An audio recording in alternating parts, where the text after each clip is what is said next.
Hi friends, Multitech में आप सभी का स्वागत है। मैं एसी पीसीबी ट्रेनर विवेक आज फिर से आपके सामने एक नए टॉपिक में वीडियो लेकर आया हूं और जो टॉपिक हमारा है वो है डिजिटल ट्रांजिस्टर के बारे में। जैसे ट्रांजिस्टर का टाइप्स आप बहुत देखते हैं, लेकिन आज की वीडियो में हम समझेंगे कि डिजिटल ट्रांजिस्टर किस टाइप का ट्रांजिस्टर होता है, इसका यूज कहाँ कहाँ हो रहा है। क्योंकि इलेक्ट्रॉनिक्स जो है दिन पर दिन एडवांस होता जा रहा है और बहुत सारे कंपोनेंट को भी साथ में एडवांस किया जा रहा है, क्योंकि आजकल डिवाइस को कम्पैक्ट किया जा रहा है, स्लिम किया जा रहा है, तो उसकी वजह से कंपोनेंट में भी रोज जो है चेंजेस हो रहे हैं। तो हम बात करेंगे आज के वीडियो में डिजिटल ट्रांजिस्टर के बारे में कि डिजिटल ट्रांजिस्टर अगर हमें मिलता है तो वो काम कैसे करता है, वो नॉर्मल ट्रांजिस्टर से किस तरह अलग होता है, वो सारा चीज़ जो है हम समझेंगे इस वीडियो में। लेकिन वीडियो स्टार्ट करने से पहले मैं आपको बता दूं कि हमारा जो मल्टीटेक इंस्टीट्यूट है वो दिल्ली के Tilak Nagar metro gate number 3 के बिल्कुल पास में है, जहां पर बहुत सारे इलेक्ट्रॉनिक्स कोर्सेज जो है वो कराए जाते हैं। और वो इलेक्ट्रॉनिक कोर्सेज जो है बेसिक से एडवांस लेवल पे कराए जाते हैं, जिसमें आपका एसी पीसीबी वीआरएफ जो है वो बेसिक से एडवांस पे कराया जाता है। अगर आप इंटरेस्टेड है तो स्क्रीन पे दिए हुए नंबर पे कॉल कर सकते हैं, विजिट कर सकते हैं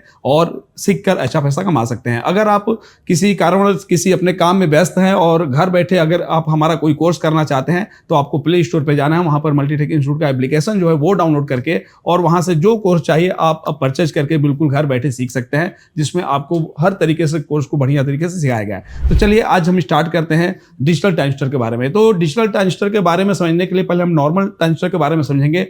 ऐसे ट्रांजिस्टर पे बहुत सारे वीडियो बन चुके हैं। जैसे आपको ट्रांजिस्टर पे वीडियो देखना है तो हमारे दोनों चैनल पे, जैसे राजकुमार कुशवाहा है वहाँ उनके चैनल पे भी आपको ट्रांजिस्टर का वीडियो मिलेगा और मल्टीटेक इंस्टीट्यूट जो है उस पर भी आपको ट्रांजिस्टर का वीडियो मिल जाएगा मेरा, जहाँ से आप देख सकते हैं उन सारे वीडियो से ट्रांजिस्टर क्या होता है, कैसे काम करता है, ये प्रॉपर तरीके से सीख सकते हैं। क्योंकि आज के वीडियो में हम आपको बताने वाले हैं कि डिजिटल ट्रांजिस्टर जो है वो कैसे काम करता है। तो आइए पहले एक सर्किट से समझते हैं कि नॉर्मल ट्रांजिस्टर जब किसी सर्किट में लगाया जाता है तो उसके साथ कौन कौन से कंपोनेंट लगाए जाते हैं, तब जाके आप डिजिटल ट्रांजिस्टर का जो कंसेप्ट है वो आपका क्लियर होगा।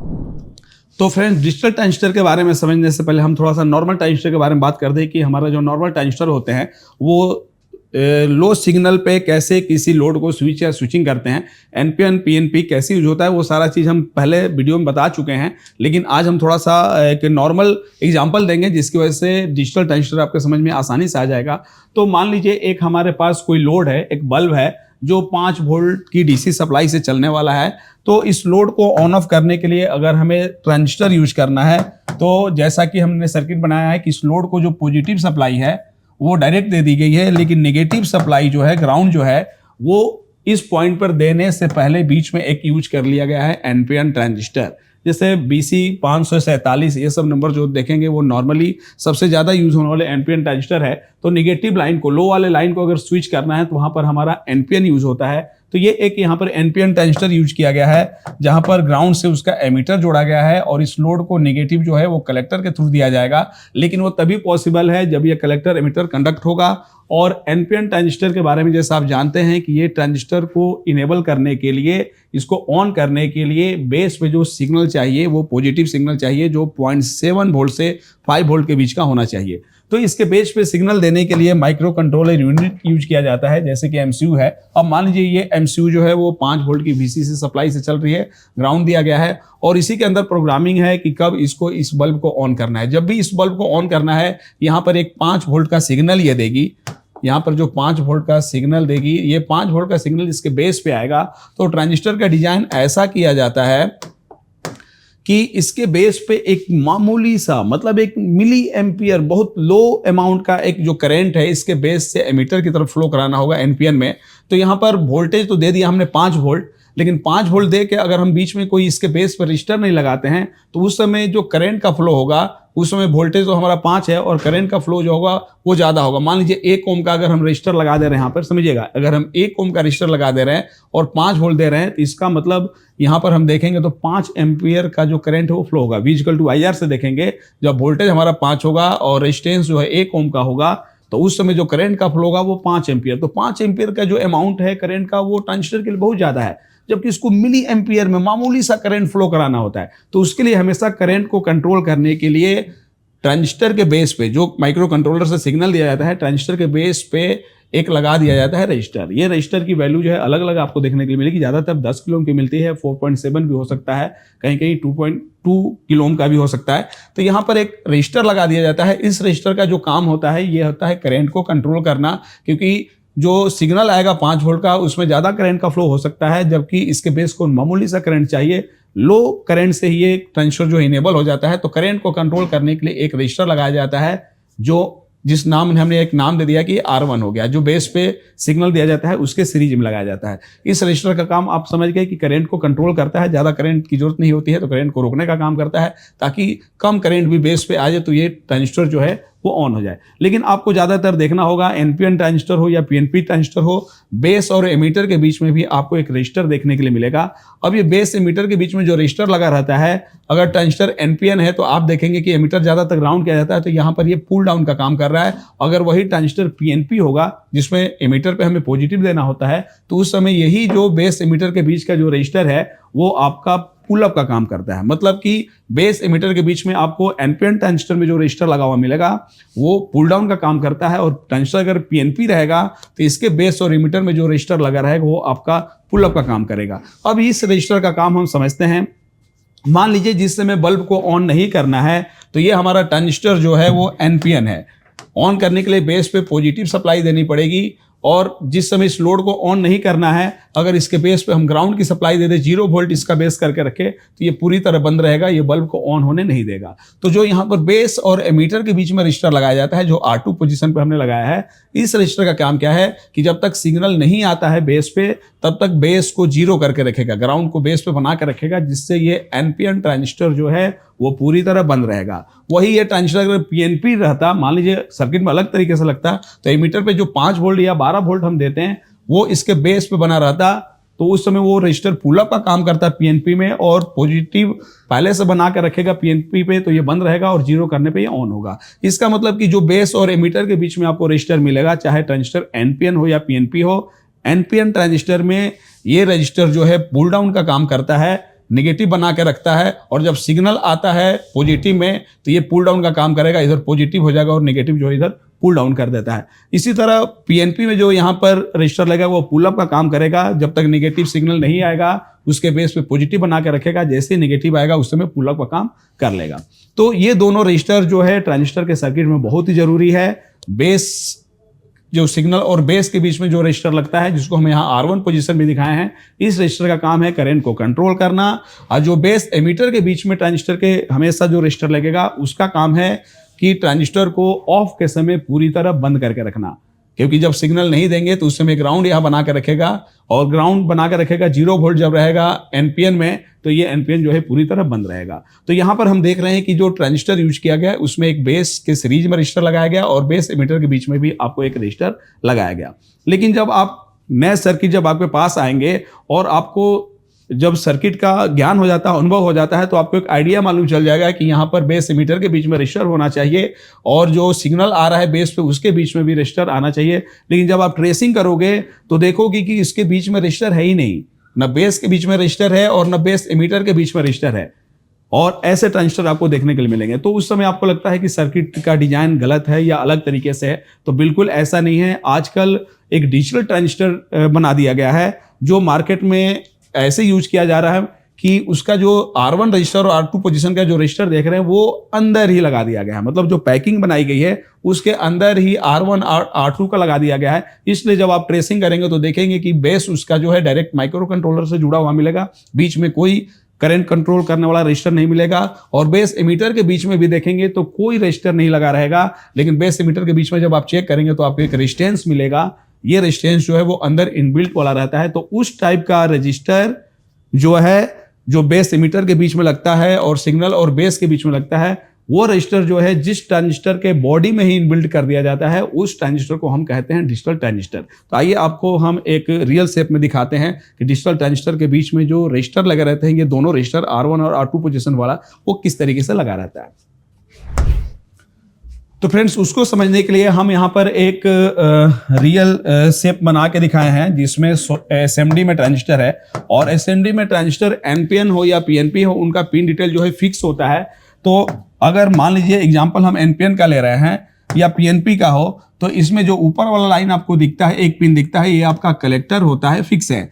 और ये राइट वाला जो है एमीटर होता है, लेफ्ट वाला जो है वो बेस होता है। चाहे ये ट्रांजिस्टर एनपीएन हो या पीएनपी हो, इसमें हम ऊपर वाला जो पिन देख रहे हैं वो कलेक्टर होता है, राइट वाला एमीटर और लेफ्ट वाला बेस। उसी तरह जो डिजिटल ट्रांजिस्टर आ रहा है वो भी देखने में सेम रहेगा या छोटा रहेगा इससे देखने में, और इसका भी जो ऊपर वाला पिन है वो कलेक्टर है और राइट वाला पिन जो है वो एमीटर है और लेफ्ट वाला पिन जो है वो बेस है, इस तरीके से। लेकिन हम देख रहे हैं कि ये जो नॉर्मल ट्रांजिस्टर है ये जब पीसीबी में यूज किया जाएगा तो इसके बेस और एमीटर के बीच में जो रजिस्टर लगाया जाता है R2 पोजीशन वाला, ये जो रजिस्टर है वो हमेशा बाहर से लगेगा और इसके बेस पे जो माइक्रो कंट्रोल से सिग्नल आएगा उसमें भी जो R1 रजिस्टर है वो बाहर से लगाया जाएगा। लेकिन जो हमारा डिजिटल ट्रांजिस्टर होता है उस ट्रांजिस्टर में जब हम देखेंगे तो बेस और एमीटर के बीच में जो रजिस्टर है वो बाहर पीसीबी में सर्किट में लगा हुआ नहीं दिखेगा, क्योंकि वो अंदर इनबिल्ट है। जैसा कि आप सर्किट देख रहे होंगे कि हमारा जो ट्रांजिस्टर है उसका कलेक्टर इस पिन से जुड़ा है, एमीटर इस पिन से जुड़ा है और बेस जो है इस पिन से जुड़ा है। तो इसमें आप देख रहे हैं कि एक बेस और एमीटर के बीच में एक रजिस्टर लगाया गया है और ये जो बेस से सिग्नल जाएगा इसके गेट बेस पे जो सिग्नल आएगा उसके बीच में भी आपको क्या मिल रहा है, रजिस्टर मिल रहा है। मतलब कि यहाँ पर हम देख रहे हैं कि बेस में भी करंट कंट्रोल वाला जो R1 है वो अंदर लगा है और बेस एमीटर के बीच में जो पुल डाउन रजिस्टर लगा रहता है वो भी कहाँ लगा है, अंदर। वही अगर ये पीएनपी रहता, एरो जो है अंदर की ओर दिखता है, तो उसमें भी ये लगा रहता जो उस समय पुल अप का काम करता, और एनपीएन में ये किसका काम करता है, पुल डाउन का काम करता है। तो इस टाइप का जो ट्रांजिस्टर है इसको हम क्या बोलते हैं, डिजिटल ट्रांजिस्टर। अगर किसी पीसीबी में बेस एमीटर के बीच में आपको रजिस्टर नहीं दिखता है लेकिन चेक करने पर आपको रेजिस्टेंस दिखता है तो मान के चलिए कि वो जो ट्रांजिस्टर है वो आपका डिजिटल ट्रांजिस्टर है। अगर ये ट्रांजिस्टर खराब हो जाता है और इसके जगह पे आपको डिजिटल ट्रांजिस्टर नहीं मिल पा रहा है तो आप उस जगह पे नॉर्मल ट्रांजिस्टर यूज करिए, लेकिन ये जो रजिस्टर है ये आपको बाहर से यूज करना है। तो ज़्यादातर BC 547 के साथ जो रजिस्टर यूज किए जाते हैं उसकी जगह पे वो 10 किलो ओम का R1 और R2 जो दिख रहा है आपको वो हम 10 किलो ओम का यूज करते हैं। तो इस तरीके से अब आप समझ गए होंगे कि डिजिटल ट्रांजिस्टर और नॉर्मल ट्रांजिस्टर में अंतर क्या है।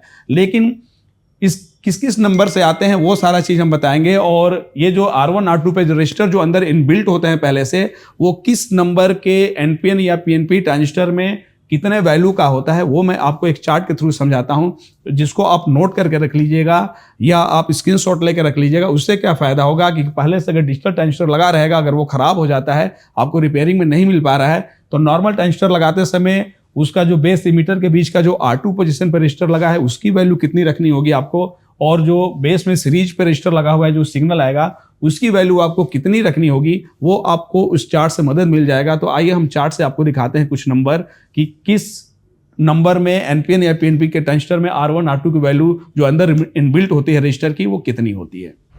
तो फ्रेंड्स हम डिजिटल ट्रांजिस्टर के कुछ आपको नंबर बताने वाले हैं, और किस नंबर का एनपीएन ट्रांजिस्टर आता है डिजिटल में और किस नंबर का पीएनपी ट्रांजिस्टर आता है डिजिटल में, और उनके साथ जो R1 R2 जो रजिस्टर इनबिल्ट होते हैं उनकी वैल्यू किस नंबर में कितनी होती है वो मैं बताने वाला हूँ। ऐसे बहुत सारे आते हैं लेकिन उसमें से हम उस नंबर को बताएंगे जो हमारे फील्ड में AC PCB fridge washing machine में ज़्यादा यूज होता है, तो वो नंबर बताएंगे जिसको आप नोट कर लेंगे। तो इसके साथ अगर इक्विवेलेंट कोई बाहर का अगर हमें ट्रांजिस्टर लगाना हो, डिजिटल ट्रांजिस्टर ना मिले, तो कौन सा R1 R2 पे रजिस्टर कितने का लगाएंगे वो उसमें आपको बहुत बढ़िया हेल्प मिल जाएगा। तो आइए हम जानते हैं।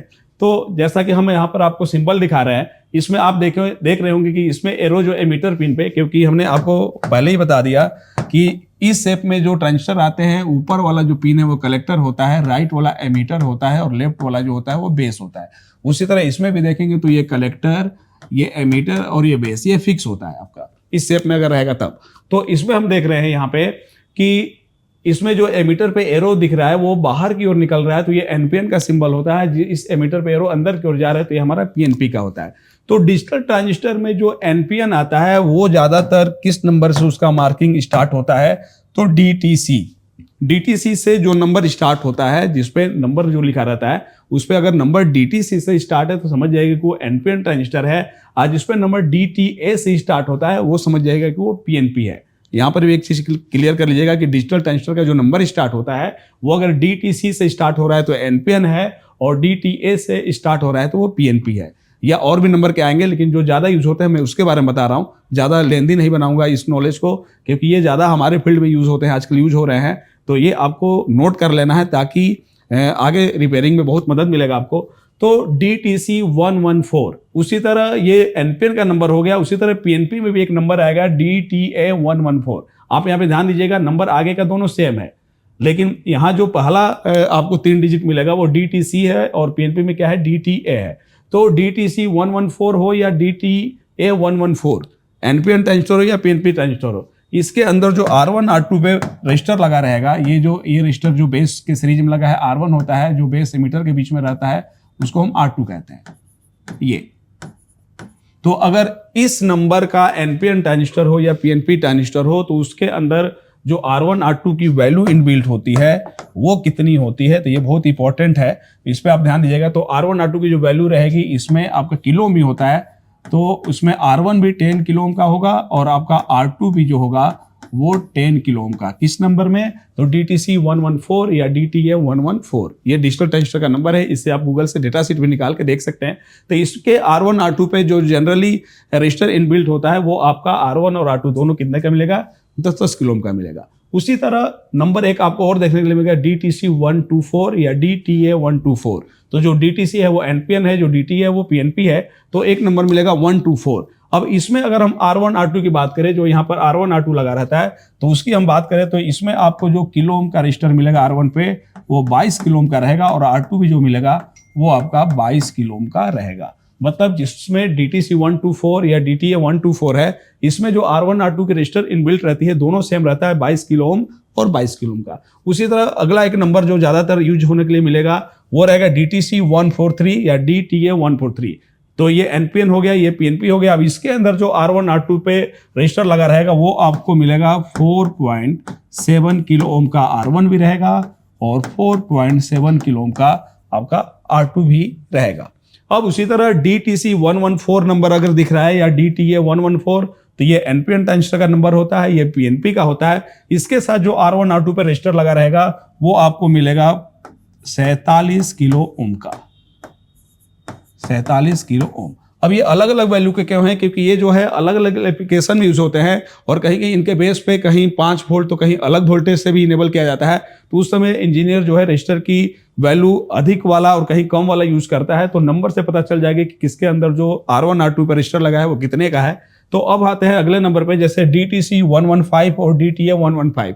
इसमें ये जो नंबर है वो एनपीएन डिजिटल एनपीएन ट्रांजिस्टर का नंबर है और ये जो नंबर है वो डिजिटल पीएनपी ट्रांजिस्टर का नंबर है। अब इसके साथ जो रजिस्टर आपको देखने के लिए मिलेगा वो मिलेगा 10 किलो ओम का, इसमें भी रहेगा और इसमें भी जो रहेगा R2 वो रहेगा आपका 10 किलो ओम का। मतलब कि जो आपका 114 में है वही आपका 115 में 10 किलो ओम का मिलेगा। तो ये रजिस्टर ज्यादा यूज होता है हमारे फील्ड में, तो हमें 10 किलो ओम का रजिस्टर बाहर से लगा देना होगा। जब ये ट्रांजिस्टर खराब हो गए हैं तो हम जब नॉर्मल ट्रांजिस्टर लगाएंगे तो बेस और बेस एमिटर के बीच में जो रजिस्टर लगाना होगा इसी के अकॉर्डिंग हमें लगाना होगा। अब एक और नंबर देखने के लिए मिलेगा DTC 123 और DTA 123। तो DTC जो है वो एनपीएन ट्रांजिस्टर होता है डिजिटल और DTA 123 का जो नंबर है वो पीएनपी होता है। इसमें आपको जो रजिस्टर लगा हुआ मिलेगा वो मिलेगा 2.2 किलो ओम का R1 भी और एक मिलेगा 2.2 किलो ओम का R2 भी। लेकिन कुछ ऐसे भी नंबर आपको मिलेंगे जैसे यहाँ पर DTC 114E लिखा होगा या DTC 111Y लिखा होगा।